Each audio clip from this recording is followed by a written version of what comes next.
Dr. Frank Islam is a distinguished entrepreneur, a celebrated writer, a widely read columnist, a civic leader, educational, and a philanthropist. As a public intellectual, he is determined to revolutionize the landscape of the world for the better, meant for mitigating the sufferings of the marginalized class. With this, I now invite Dr. Frank Islam to deliver the inaugural address.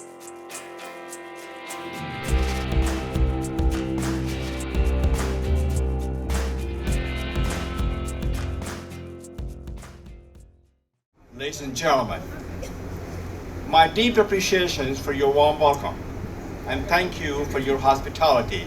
I also want to recognize Professor Rajesh Singh, who's a good friend of mine for a long time. He's the Vice Chancellor. Please stand up and take a bow. Thank you for coming here. I also want to recognize Tarun Basu, who's also a dear friend. As you know, I write all these columns, and that column goes through him. He edits it to make sure it's right on the money. So before I begin, I'd like to take this opportunity to express my deep gratitude to Professor Kidwai for inviting me to inaugurate this beautiful auditorium in Department of Mass Communication. Thank you, Professor Kidwai, for all you do to make a difference. Give him a big round of applause to Professor Kidwai. It is truly a pleasure to be in the timeless city of Aligarh. AMU has been a beacon of learning. It has always been a beacon of hope, aspirations, and dream. AMU indeed is a true treasure. AMU is a precious possession. I'm delighted to be here at Aligarh Muslim University. My days at AMU have had a profound effect on me. It was an exciting time of my life, though I must admit, sometimes it was chaotic.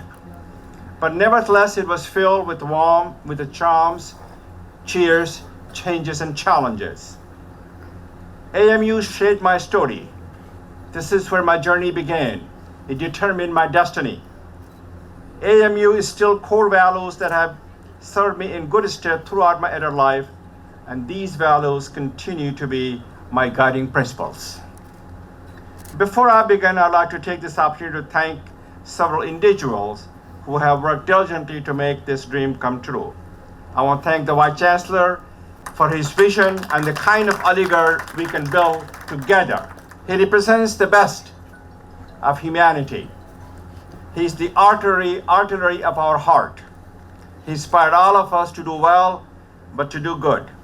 He provides the example, sets the standard. Let us give Vice Chancellor a big round of applause. I also want to recognize and express my deep appreciation and special thanks to Ali Rizvi, Dr. Abdullah, thank you for being here, and Professor Kidwai for planting the seed for the creation of this beautiful auditorium. Parvez Talib and Tawqir Sherwani for their effort. These people were instrumental in construction of this auditorium. Let's all give them a big round of applause. It is a distinct pleasure and privilege for me to speak at the inauguration of the Frank and Debbie Islam Auditorium in the Department of Mass Communication at Aligarh Muslim University. We decided to put our names on this auditorium for several reasons. The general ones are the AMU helped shape me and made me who I am.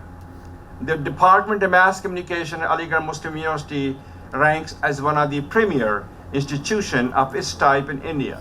This auditorium in this department is a special place where students, faculty, and guests can convene in a setting to look, to listen, and to learn. It is a place where information and ideas will be exchanged that will impact the who, what, where, how, and why of our future communication. Viewed from this perspective, it is more than a hall for assembling. It is a launching pad. Those are my general reasons, but let me add two very specific reasons. The first is that my wife Debbie and I have a deep commitment to democracy and to make sure that the freedom of press is vibrant and vital as a part of the democracy. The second is that we recognize that journalists and the free news media are central to ensuring that the democracy survives and thrives. So these two last reasons are what I want to talk to you about today, democracy and free news media. In my speech, I will look at the historical connection between democracy and the free press, comment on the current status of the news and the free media here in India, and comment on the importance of the requirements of truthful news.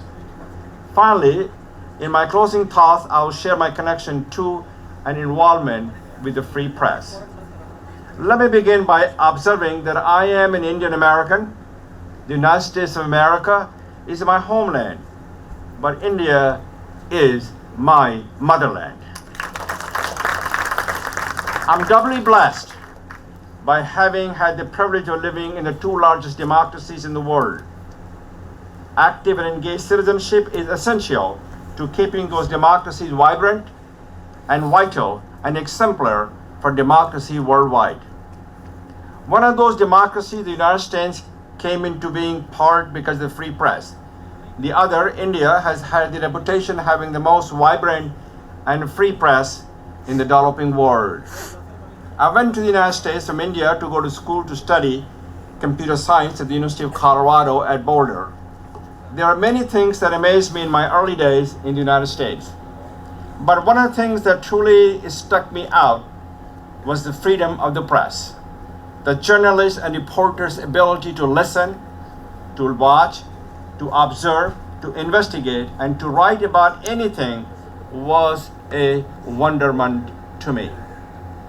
I saw their ability to speak truth to the power as a defining hallmark of that great democracy, the United States of America. At that time, I did not know why that capacity existed. Later in my life, as I have studied and learned more, I have come to understand the source of this freedom comes from the American Constitution, the Bill of Rights, and the wisdom of the founding fathers.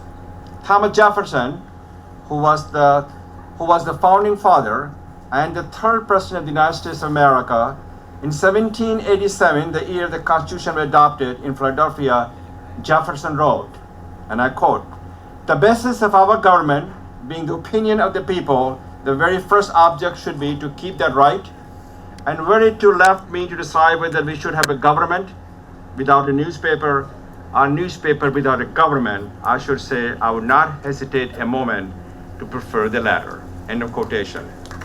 Think about that.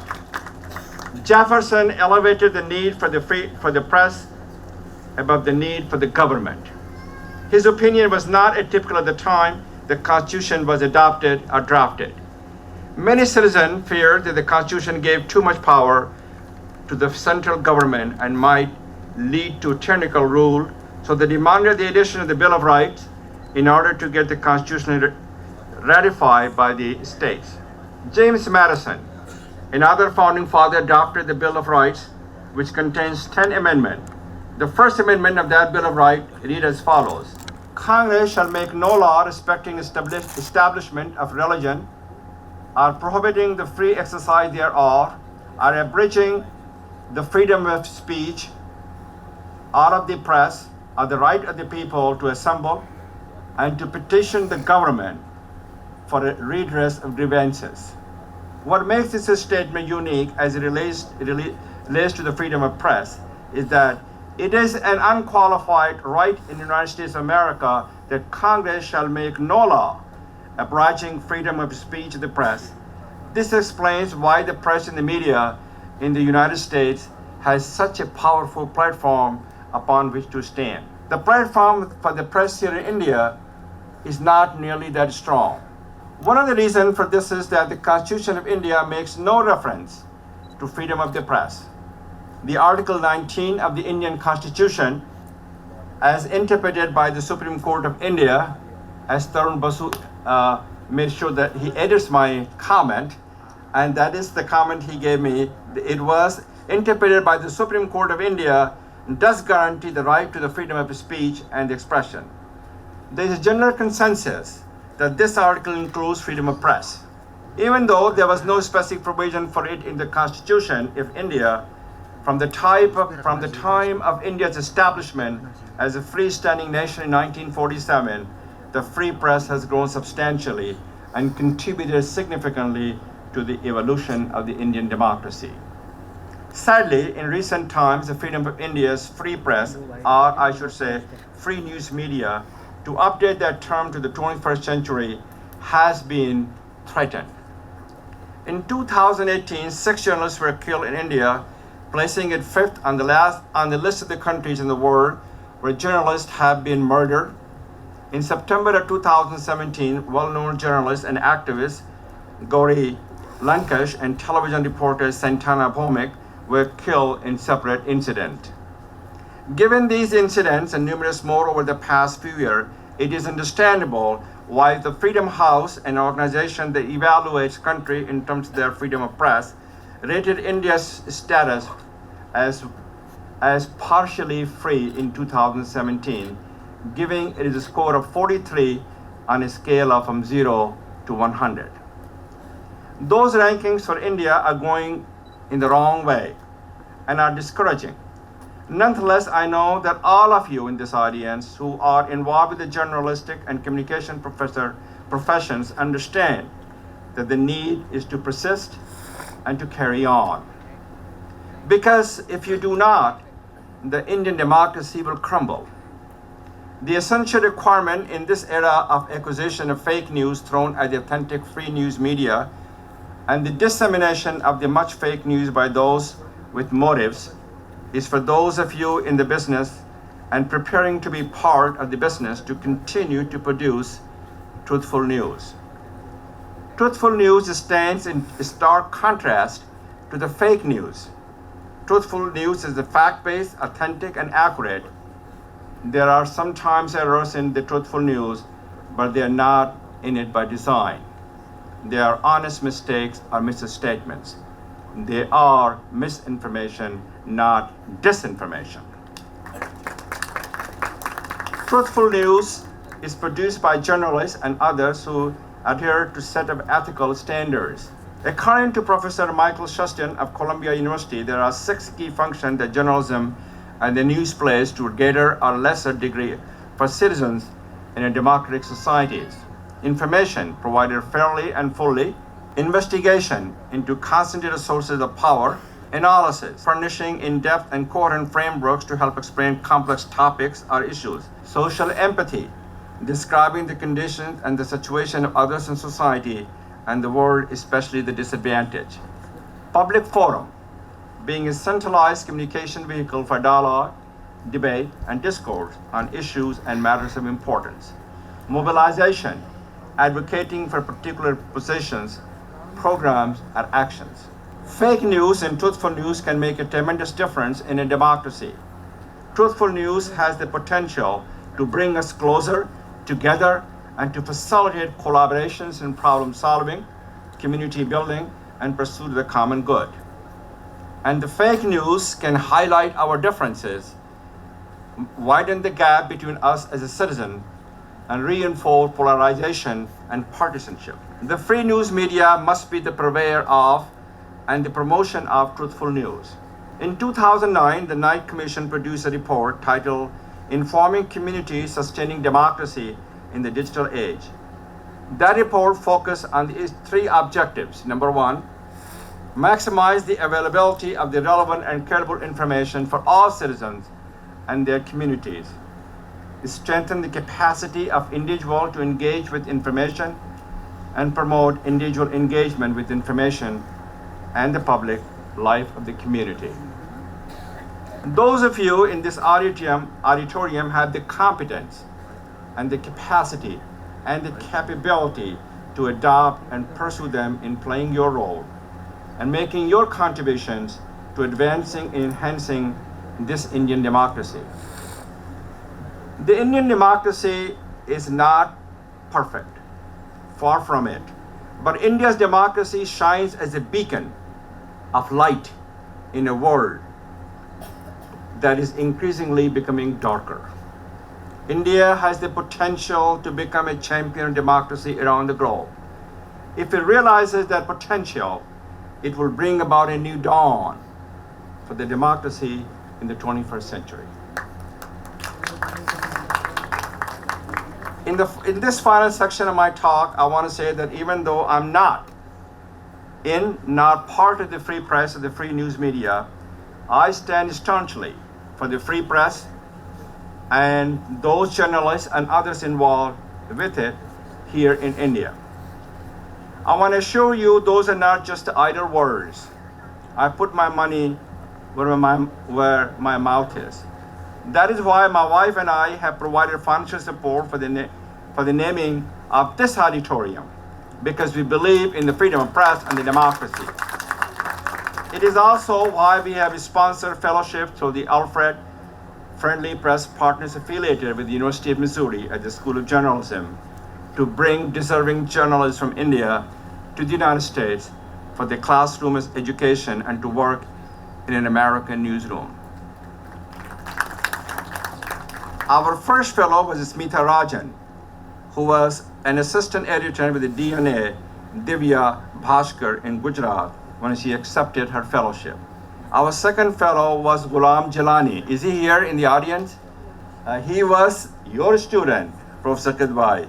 He was a graduate of Aligarh Muslim University, and he came from Hindustan Times in New Delhi.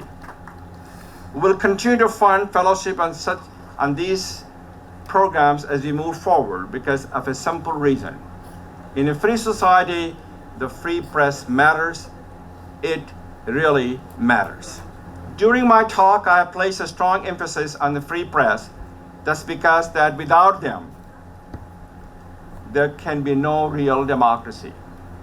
And if there's no real democracy, the free world as we know it will cease to exist. From that perspective, let me close with a quote from the News Museum in Washington, D.C. The News Museum is a living memorial. It recognizes news accomplishment of the past and on a daily basis. It presents front pages selected from over 800 newspapers in its room on a daily basis. Etched in the entry to the News Museum is a quote that reads as follows: "The free press is the cornerstone of a democracy. People have the need to know. Journalists have the right to tell. Finding the facts can be difficult. Reporting the story can be dangerous. Freedom includes the right to be outrageous. Responsibility includes the right to be fair. News is history in the making. Journalists provide the first draft of history. A free press, at its very best, reveals the truth." I know it's hot here, so I will cut it short. It is my privilege to be here with all of you. I know you are the truth tellers and advocates for the free press. You have the responsibility to seek and report the truth. You have the responsibility to separate the facts from the fiction. Please keep up your good work and know that the fate of the Indian democracy and our democracies around the world hinge in the balance. Know that I am on your side. Through your words, you can keep us keeping on. And thank you for all you do, and thank you for listening to me, and God bless each and every one of you.